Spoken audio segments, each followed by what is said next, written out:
Salut les loulous! Aujourd'hui, je vais vous parler des nouveautés de la marque Bourjois et plus particulièrement de petites palettes que j'ai trouvées d'une mignonnerie et d'une beauté. Bah c'est simple, j'ai décidé d'en faire une vidéo dès que je les ai vues. Je me suis dit voilà. Donc, alors, il y aura pas que ça, il y aura aussi du mascara et un crayon sourcil. Et on va tester une petite nouveauté pour les lèvres de Huda parce que, ben voilà, j'ai envie. Donc, petite nouveauté make-up du moment. C'est peut-être comme ça qu'il faut appeler cette vidéo. Ok, les petites nouveautés make-up du moment. Je change le thème en plein cours de... Bref. Donc, les petites palettes de Bourjois, ce sont celles-ci, elles s'appellent les coups de cœur. Coups de... Alors, coup de cœur, coup de foudre, coup de théâtre. Voilà, donc ce sont les palettes coups. Coude. Coude. Oh, les palettes coudes. Pourquoi les palettes coudes que je trouve... Oui, monsieur. Les palettes coudes que je trouve trop mignonnes et qui sont à 14,90 €, je crois.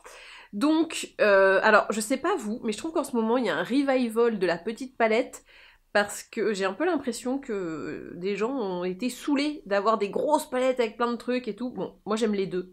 Et là, je la trouve très mignonne et je trouve que en voyage, en week-end ou machin, il n'y a pas forcément besoin de se trimballer son énorme palette Morphe, qui est géniale au demeurant, mais qui est peut-être pas pratique.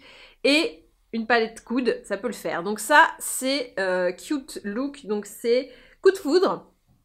C'est assez basique, hein, c'est pas... mais c'est joli, c'est du bon basique. Ensuite... ah, celle-là, je l'aime bien. Coup de... Merde, coup de cœur, voilà. Ça, j'aime particulièrement ces teintes-là. Oula, reviens. Voilà. Là, le petit doré, tout ça. Donc ça, c'est pour... Tu te fais un make-up basique avec ça. Donc le clair, paupières mobiles. Ça, creux de paupières. Et après, tu peux agrémenter avec les autres couleurs. C'est un petit peu le principe de ces palettes. Et ensuite, coup de théâtre. Oui. Oui, c'est ça, coup de théâtre. Difficile d'ouvrir une palette avec 25 autres palettes dans la main. Donc même principe, tu mets la claire, tac tac partout, tu fais ton creux de paupière et après tu agrémentes, tu vois. Et celle-là qui n'est pas noire mais bleu marine, je la trouve sublime et c'est pour ça que je vais vous faire le test avec cette palette. Eh mais aujourd'hui ils sont déchaînés hein, sur les sirènes, les machins. En haut, ça arrête pas de travoter, du coup j'ai tourné tard.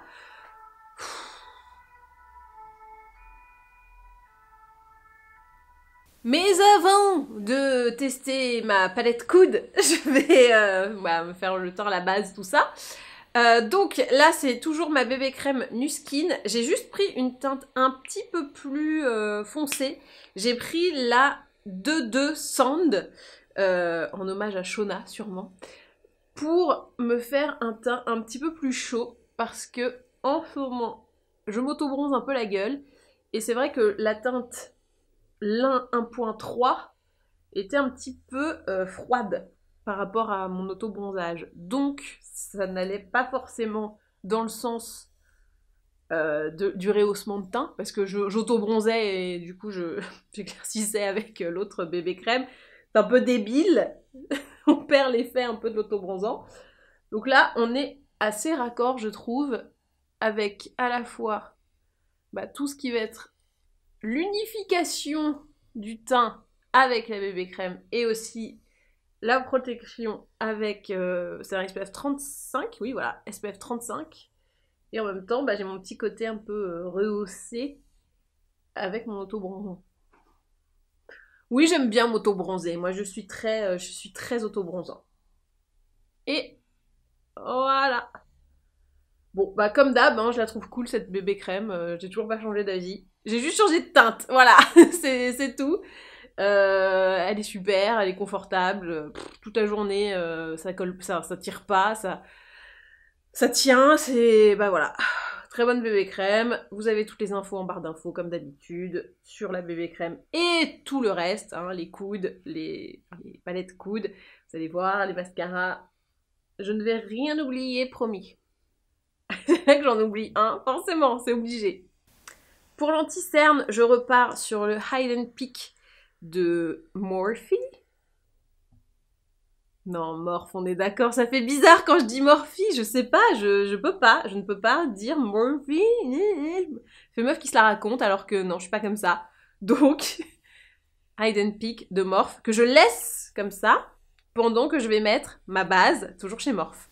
En général, moi j'ai la paupière qui graisse un peu, mais bon, je trouve que les fards tiennent pas dégueu, ça vire juste un peu dans le pli de temps en temps, mais voilà, j'ai pas un truc, tout ne disparaît pas au bout de 2 heures. Je sais qu'il y a certaines personnes où c'est à ce point-là, donc c'est horrible, mais moi c'est vraiment le côté que j'ai une paupière qui est déjà colorée, donc je préfère unifier avec cette base à paupe. Et j'estompe l'anti-cerne avec... C'est toujours... Ça, c'est encore un pinceau de KVD Beauty. Et en gros, c'est la version bébé du pinceau pour le teint que j'utilise. Donc oui, j'en suis satisfaite dans tous les sens. Même en bébé, même en grand, enfin dans tous les sens. Dans toutes les tailles. Je ne sais plus parler. Voilà. Je trouve la forme hyper bien, en fait. En grand, en petit, en... J'aimerais qu'il soit un moyen pour pouvoir mettre du blush avec. Pas pourquoi je m'en fous sur le nez, ni sur le menton, mais j'étais inspirée. Je poudre toujours au Glowish. Bah là, je vous fais un petit peu ma routine classique, hein, remarque. C'est vrai, on se fait un petit point comme ça de temps en temps, pour être sûr que j'utilise toujours les mêmes produits ou pas. Hop, voilà, c'est poudré.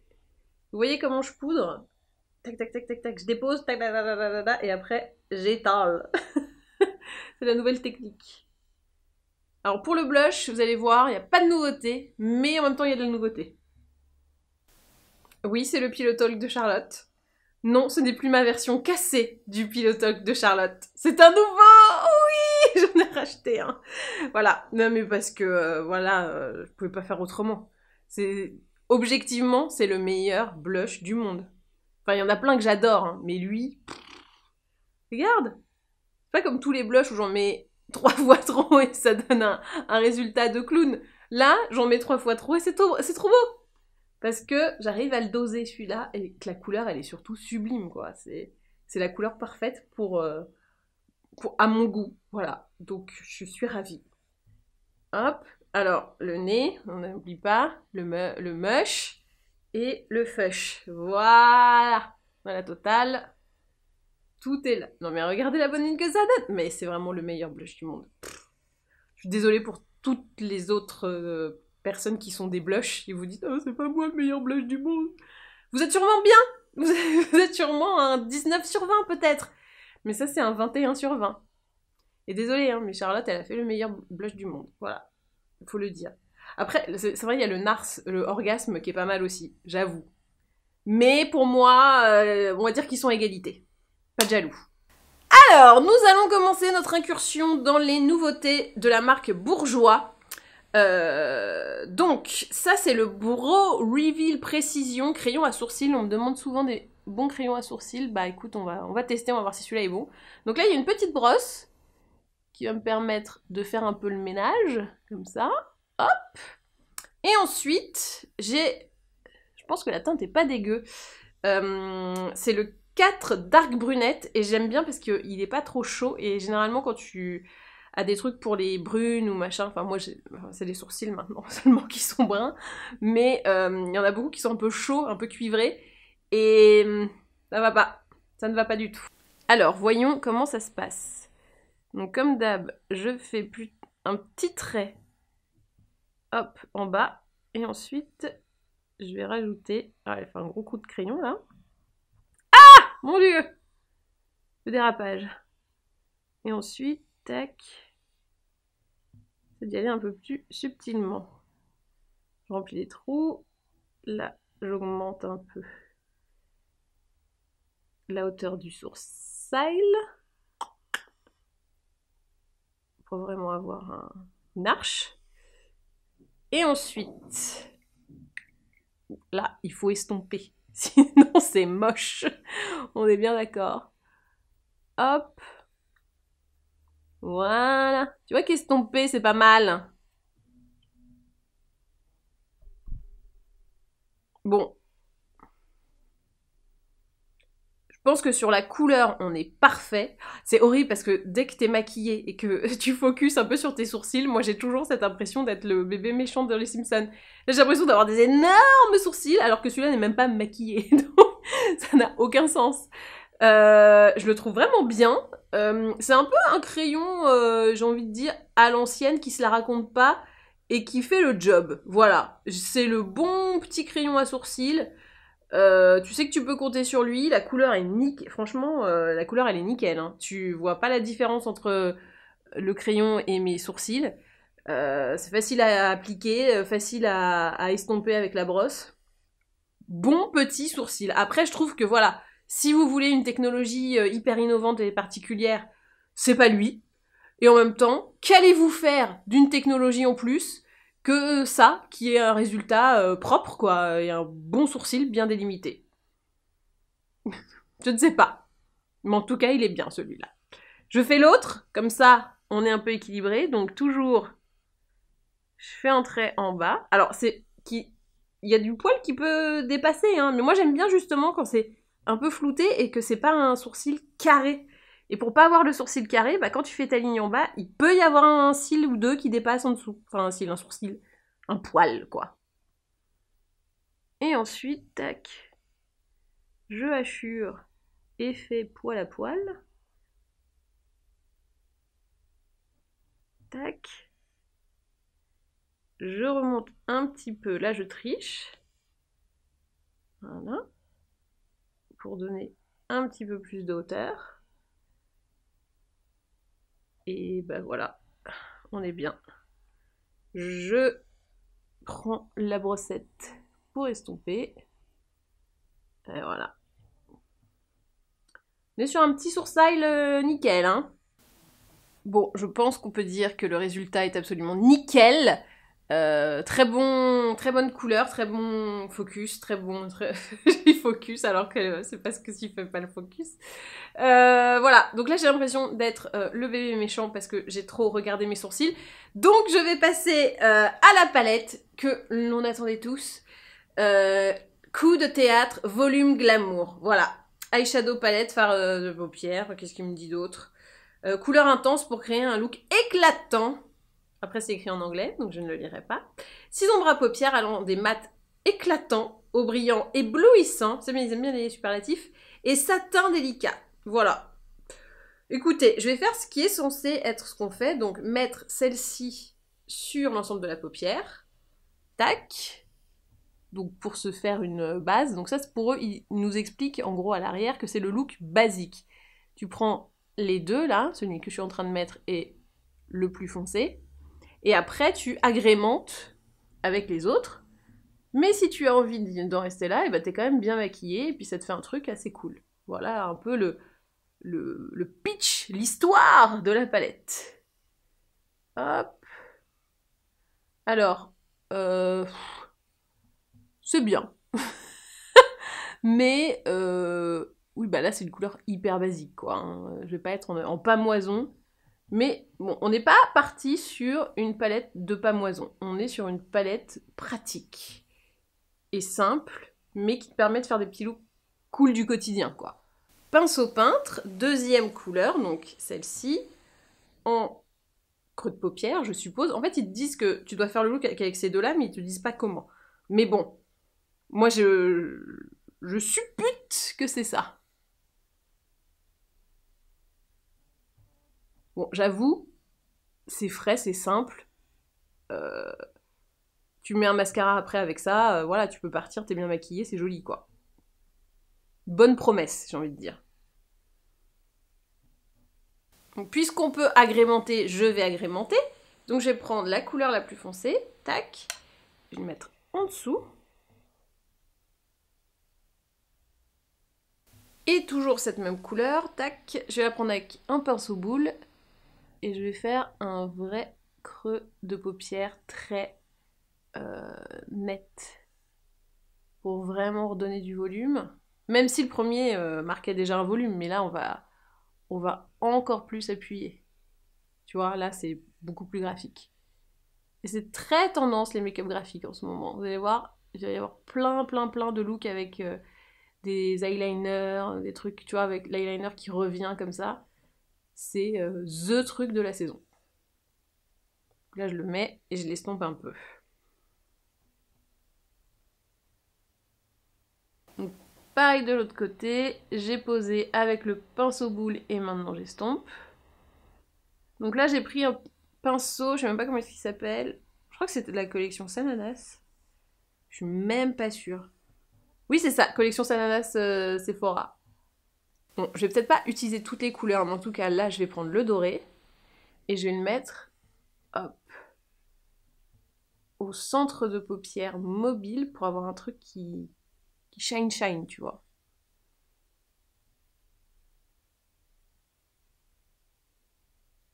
Et j'accentue vraiment ce côté graphique dont je vous parlais tout à l'heure. Je vais prendre la couleur la plus claire et je vais me faire un petit point lumière de sourcil, dis donc. Hop, il n'est pas si lumineux que ça, qu'est-ce qui se passe? Je pensais vraiment... Ah, voilà. Hop.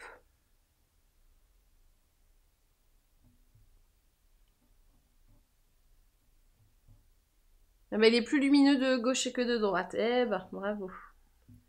Hop. J'estompe un peu. Tac, tac, tac. Bon, finalement, si, je vais toutes les utiliser, puisque maintenant, je vais prendre la teinte... Ah, c'est pas le beau pinceau, c'est pas le bon pinceau. C'est le bon pinceau. Je prends donc la teinte bleu marine, bleu nuit, comme vous voulez. Et là, bah, je vais faire un ras de cils, hein, tout simplement. Pour vraiment bien intensifier tout ce make-up. Et je garde le côté graphique. Oh là là, c'est parfait. Voilà, sublime. Ouais, comme d'habitude. C'est une franche réussite. Qu'est-ce que vous voulez que je vous dise? Je comprends pourquoi vous regardez mes vidéos. Hein. À chaque fois, c'est bien. Et quand c'est pas bien, on rigole. Pour le mascara, comme promis, il y a une nouveauté. C'est donc le tac tac tac, je regarde en même temps sur mon téléphone, mascara Twist Up the Volume. Moi je connaissais déjà ce principe où tu pouvais twister la brosse, donc j'espère que c'est encore ça, mais vu l'embout, oui c'est ça. Donc la promesse, twistez votre regard avec le mascara volume et longueur 2 en 1. Sa brosse unique transformable s'adapte en 2 positions pour des cils visiblement déployés et vous n'aurez plus à choisir entre volume et longueur. Hop! Bon, il y a plein de trucs qui disent que dedans il y a du collagène et de la kératine, on adore. Donc, mascara volume, brosse 2 en 1 transformable, 2 actions, longueur et volume. Brosse plastique, double position. Voilà. Et il coûte 15,90 €. Donc, alors j'espère que le point ne va pas se perdre en cours de route. Viens là, viens là. Hop là, tu l'as. Et donc, quand tu tournes en bas, hop, la brosse tourne et rétrécit, ça fait des twists. Tu vois ou pas? Attends, je le refais dans l'autre sens. Donc, en fait, j'active là, hein, tout connement. Et donc, attends, reviens. Voilà, c'est bon, tu vas le voir. Hop, magie. Alors, ça existe déjà, mais donc là, je pense que c'est la formule qui est nouvelle. Et moi, j'ai toujours préféré quand c'était plus ratatiné. Allons voir ce que ça donne sur les cils. Alors, est-ce que le syndrome du mascara timide à la première application aura encore lieu? J'ai bien peur que oui. Faut un peu lui mettre de la matière dans les pattes. Hop. Voilà pour le résultat du mascara. Je le trouve plutôt pas mal. J'ai juste une crainte sur la sécheresse de la texture. Je le sens un peu sur mes... Je sens que ça tire un peu. Pour le moment, ça va, mais je mets une petite réserve de durabilité. Pour la bouche, puisque là, on a fini avec Bourjois. On a fait donc les sourcils, les yeux et les cils avec Bourjois. Mais la bouche, c'est Huda. Ah Huda a sorti une nouvelle gamme de produits pour les lèvres. C'est 8 heures de tenue, sans transfert et confortable. Eh oui, alors ça, on aime bien voir. Appliquer de manière uniforme une fine couche de Liquid MAC, puis laisser sécher 30 à 40 secondes. On va tout faire comme elle dit. La couleur devient plus intense en séchant, laissant une finition sans transfert. Alors moi j'avais testé ceux de Nuskin qui vraiment pour le coup étaient assez impressionnants dans le sens où vraiment le truc ne fait aucun transfert. J'ai testé sur Insta, je sais pas si ceux qui me suivent se souviennent. Je faisais des bisous, le mouchoir, j'ai essayé d'embrasser Jean-Jacques et il s'est cassé. On m'avait même demandé, oui mais est-ce que tu arrives à bien le démaquiller parce que c'est vrai que ces textures-là généralement c'est ce qu'il y a de plus dur. Et ben avec de l'huile, oui ça part. Avec de l'eau, non. Mais avec une... faut qu'il y ait du gras dedans, sinon évidemment ça ne part pas. Donc là j'ai la teinte Sweet Talker du Liquid Lipstick de Huda Beauty. Hop, alors, bon, c'est assez classique. Alors, si tu mets par-dessus un truc gras, ça ne tiendra pas. Donc il faut pas trop avoir mis de baume à lèvres. J'avais un très vieux reste.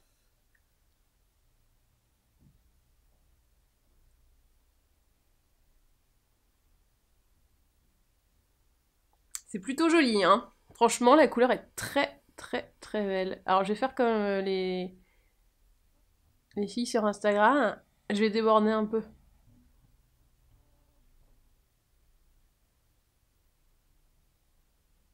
J'ose pas. T'as vu quand j'y vais Ah la trouille.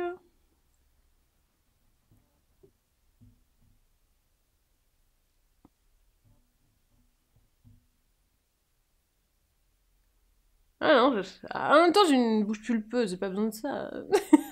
Oui, je me la raconte. Oui, alors. J'ai laissé sécher... Ah, c'est dur à dire. J'ai laissé sécher... J'ai laissé sécher... Non, ah, essayez de le dire vite.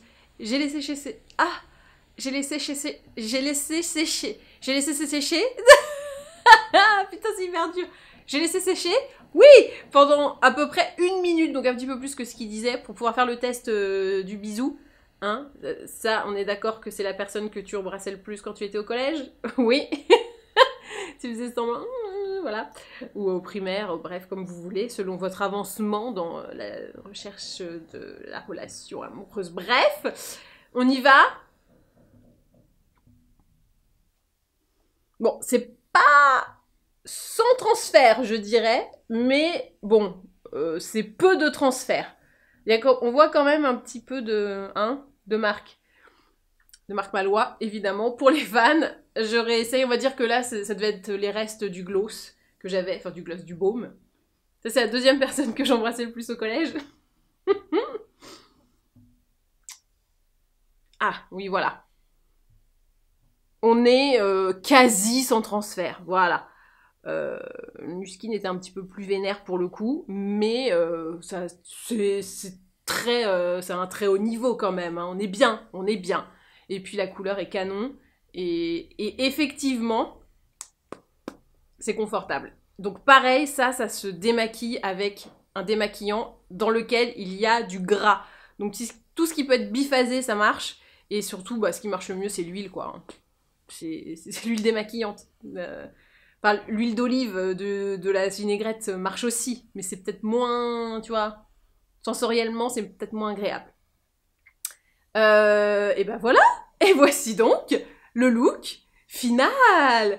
Donc, vous avez eu un petit best-of de ce que je fais en ce moment pour le teint, donc la bébé crème Nuskin, ensuite l'anti-cerne Morphe et la... Ah, ça ne me va pas. Morphe et la base Morphe. Et un petit Pillow Talk qui est revenu dans le game, qui est nouveau sans être nouveau. Ensuite, les sourcils, bah, c'était ce nouveau crayon bourgeois. La palette, toujours... Je vous les remontre, elles sont trop mignonnes. Non mais franchement, c'est pas trop mignon. Oh là là. Alors, évidemment, si vous êtes fan de palettes Huda Beauty ou Pat McGrath, ce n'est pas votre délire, on est bien d'accord. Et elles n'ont pas du tout cette prétention. Ça, c'est la petite palette du maquillage quotidien, pratique, simple, paf paf, on y va. On peut compter dessus et il n'y a pas d'effet paillettes, machin et tout ça. On n'est pas dans ce délire-là. Mais, tu vois, t'emportes ça en vacances, en voyage, ça te suffit, quoi. C'est-à-dire que moi, des fois, en vacances, je me maquille à peine peut-être un peu vaguement, tu vois, le soir, histoire d'être un peu pimpé, et bah ce genre de palette, moi ça me suffit, mais largement. Et même pour un make-up de jour, pour aller bosser, on est bien, quoi. Le petit mascara avec la brosse qui twist. Donc sur cet œil-là, j'ai fait d'abord non twisté, et après en petit, et je trouve que c'est mieux. Voilà, donc pour l'ordre, brosse au long, première couche, deuxième couche, brosse twistée, et là je trouve que c'est là où je trouve que le résultat est le meilleur. Et la bouche, Sweet Talker, Sweet Talk, Sweet Talker, Sweet Talker, le rouge à lèvres liquide, donc ça c'est la teinte Sweet Talker, des rouges à lèvres liquides de Huda Beauty. Et ben voilà, cette vidéo est maintenant terminée, j'espère qu'elle vous a plu. N'hésitez pas à me dire si vous aussi en ce moment vous êtes un peu sur un comeback de quelques basiques. Moi j'avoue, ça fait un petit moment que là j'ai envie de retourner à du Bourjois, du Chanel, du Dior, des trucs que j'utilisais il y a quelques années, que j'avais un peu mis de côté pour les Pat, Huda et tout ça. J'ai même noté que Too Faced était resté tout le temps. C'est l'une des seules marques qui a pour moi traversé un peu cette décennie, mais là j'ai l'impression que je reviens un peu au basique. Je sais pas pourquoi, je sais pas, vous aussi peut-être, non je ne sais pas, bref. Et abonnez-vous, mettez des pouces qui m'aiment, et ben voilà. Et ben maintenant, à vous de jouer.